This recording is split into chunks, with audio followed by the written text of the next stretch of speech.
Hey guys, what's up? Welcome back. Today I want to show you an amazing tool that I found called Cockpit. Cockpit is a tool that allows you to manage all of your Linux servers in the browser. From this tool you can see the logs, you can see services, you can make changes to storage, networks, you can even build virtual machines. It's an amazing tool, it's in the browser, it's free. So today we're going to build it, we're going to have a look at it, and we're going to see how good it is.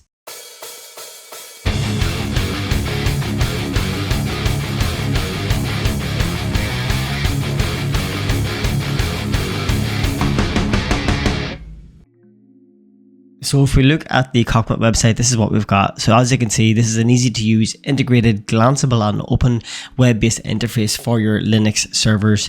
So it talks about introducing Cockpit, exactly what it is and who it's for. There are some screenshots here that I'm going to skip because I want to actually show you what the platform looks like. If we keep moving down, you will see using Cockpit, this is a subset of tasks and things that it can actually do. So as you can see, it can inspect and change network settings, you can configure firewalls, you can manage storage including RAID, which is interesting, you can create and manage virtual machines, that is pretty cool, download run containers, there's loads of stuff it can do. One of the coolest things I think is you can use a terminal on a remote server. So basically you can terminal into that particular server through the GUI. That alone has a lot of advantages, especially if you're in an enterprise business. That means you can lock that server down in terms of SSH. You can only allow access from certain IPs. You can do a lot of things now that you can access that server from the browser. There is a few things that I found on this that I really like. One of them is this applications. So you can download and run a lot of different applications on Cockpit on these servers. And that allows you to do different things. For example, you can manage storage, networks, there's a software update. So we will see all of this in the browser in a second. But I just wanted to mention this page because this here has a lot of really good information. This is the virtual machines. You can see here, this is the source and this is how you get that installed. This is Podman containers. There's a lot of stuff in here. I'll put all these links in the description below so you can check them out. I'm not going to spend too much time looking through the website. We're going to get straight into a demo and play around with it, and as I said, just to see how good this tool is. So as I mentioned earlier, I already have Cockpit installed on 2 Linux machines. Now I have built a third, that way we can go through the process to get Cockpit installed. It is extremely simple, it's literally a few commands. Whenever you install Cockpit on a Linux server, you can technically browse to any of those servers just via the browser. It runs on port 1990, so you can browse to those and you can log in to each of those individual servers. Or what you can do is you can connect to one and then use Cockpit to automatically connect to all of your other Linux servers, which I think is pretty cool. So let's get logged in to this one.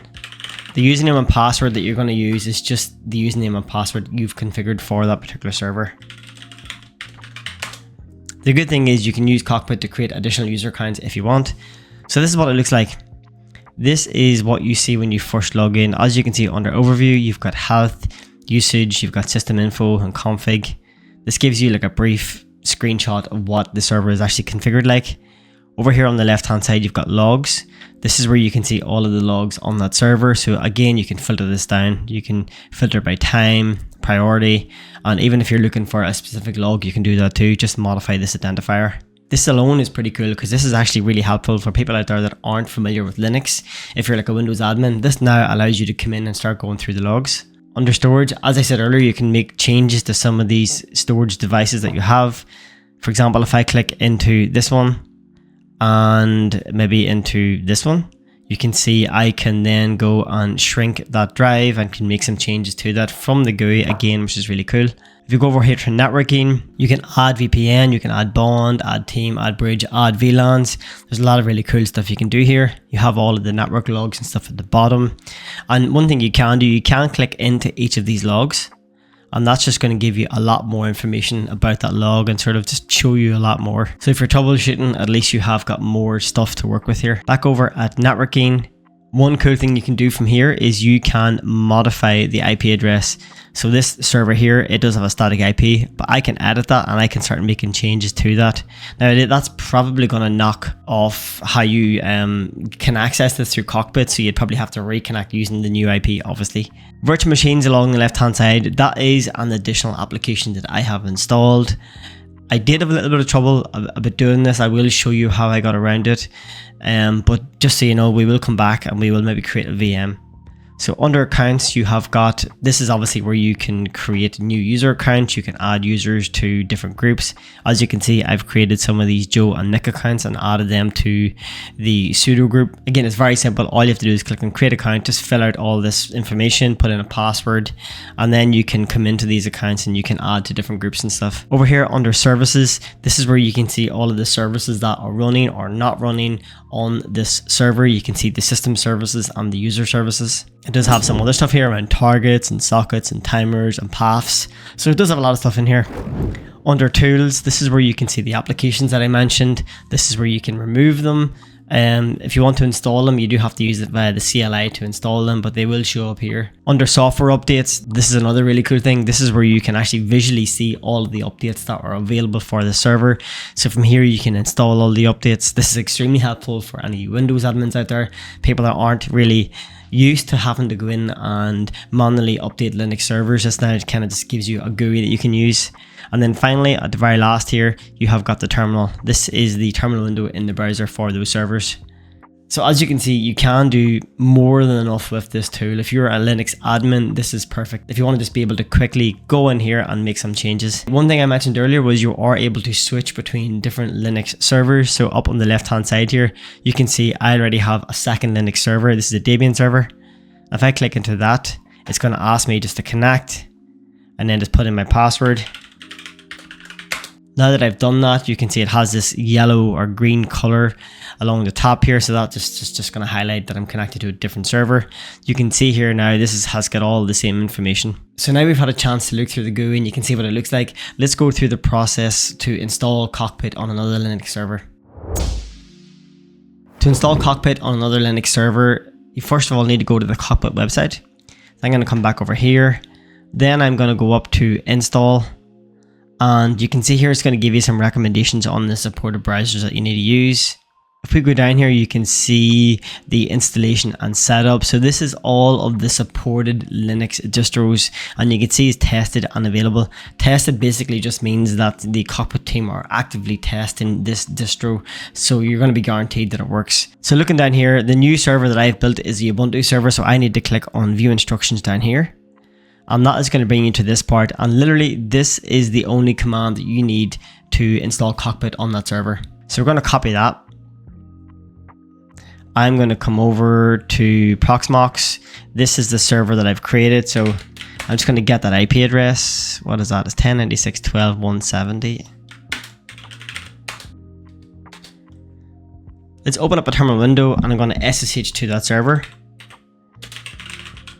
10.96.12.170.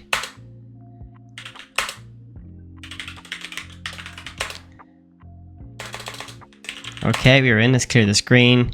All I have to do now is paste that. So paste, hit enter, put in my password,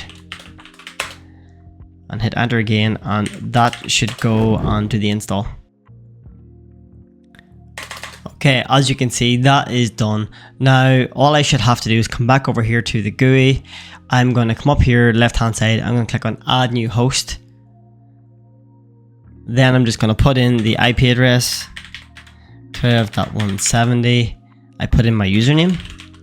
I'm going to hit add, trust and add host, then put in my password, hit enter, and that is it. Now, whenever you first log into this, it is going to ask you to turn on administrative access so you can actually make some changes. So if you want to do that, just hit that, put in your password again, and boom, it is done. So now I've got 3 Linux servers. It is so easy to get this installed on new servers. Now, I did run into a few problems whenever I was doing this initially, and I want to show you one problem that I've seen happen time and time again. And I mean, I haven't even checked it on this Ubuntu server, but I'm pretty confident it's going to be there. So if I click under software updates, as you can see, I'm getting this error message, this cannot refresh cache whilst offline. Now, there is a really easy way that you can fix this.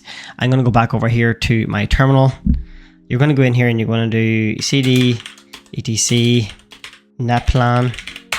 Let's check what's in there. So that is that 50, that file. So let's edit that. Sudo nano. And then what you're going to do is you're going to come down here. You're going to put a space between those. Then you're going to type in renderer, weird word, renderer, colon, and then you're going to put in network manager. Then you're going to hit Control and X, hit Y to save, hit enter, and that is done. Now I always like to go back in again just to make sure that it's there. So as you can see, it is there. Okay, so that is done. We might need to reboot that server, but let's just come back over here and we'll click around, we'll refresh this and see if it works. If it doesn't work, we will reboot it. Okay, yeah, let's go over and give it a reboot. Sudo reboot now. Okay, we're back in here. Let's turn on admin access. Okay, now we can check the software updates and let's actually see if we're getting the same error message. It looks a bit better. Okay, perfect. So as you can see, that fix has worked. So if you do get that error message, then at least now you know how to fix it. Now, I only have seen this error message in Ubuntu. I haven't really seen it in other distros. So there you go. That's how you fix it. So one of the other major things that I really like about this tool is if you had a bare bones machine, say if you had like a lab server, something like this. This is my lab server that I've used for a lot of my bigger labs. It's quite a powerful machine. But say for example, you had Linux on that, just bare bone Linux installed in it. You could install Cockpit on that. Then you could enable the virtual machines application. And from there you can start to run this technically as a hypervisor. You could run and build containers and VMs. So I want to show you how you can get this installed, how you can enable the virtual machines app. Now, since I am running these virtual machines on Proxmox, I've enabled nested virtualization, which allows me to run VMs on a VM. I'll show you how I can do that. If I go over to Proxmox, I'll show you just quickly the settings that I've changed to be able to do this. Just under hardware, under CPU, you need to come in here and you need to change this to type host. That will allow you to enable nested virtualization on that VM. Anyway, so if I go back over here to software updates, as you can see, this is my new Ubuntu VM. This is the server that I want to enable virtual machines on. And under applications, as you can see, all I have is network and storage.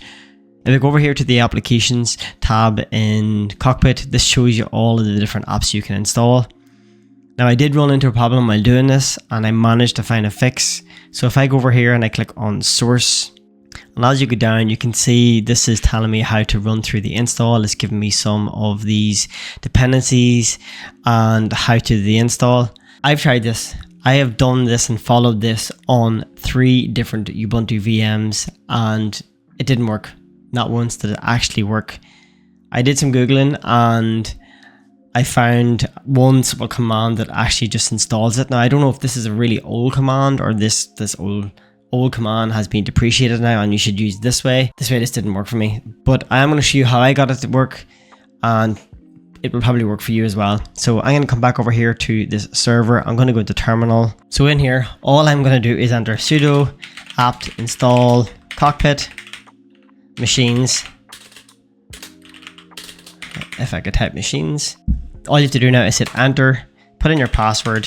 That's going to run down through the install and enable virtual machines on that server. As I said, I did try the other method that's in the instructions. I don't know, let me know if you've used this, if you've used Cockpit before.